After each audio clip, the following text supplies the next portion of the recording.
But that wasn't the only protest in Cleveland today. A large group escorted by more than a dozen police cars on Cleveland's east side. Protesters blocking the streets because of the not guilty verdict for Cleveland police officer Michael Brillo. 5 on your side investigator Joe Paganakis was there. And Joe, more than a dozen of the protesters arrested Saturday night. Well, that's right. They spent 36 hours in jail, and just a few hours after they were released, they were back out on the streets protesting once again.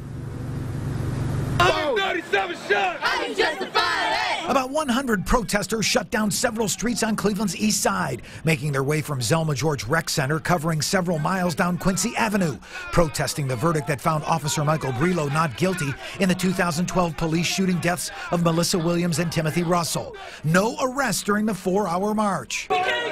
Unlike the 71 arrests made during protests on Saturday night, some of the arrested protesters were part of today's march. Tanis, who wouldn't give his last name, was arraigned this morning, just released from prison and back on the streets. We asked him why. People died.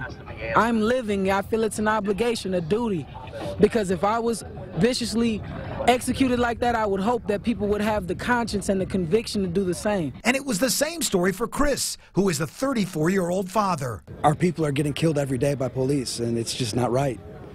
I have kids, my oldest being 12, and if something like that happened to him, I don't know what I would do. And of the 71 arrested on Saturday night, about 24 pleaded not guilty this morning. They'll have a separate date in court, and when they do, they'll have free attorneys provided by the ACLU and the NAACP. Reporting live in downtown Cleveland, I'm 5 on your side investigator Joe Paganakis.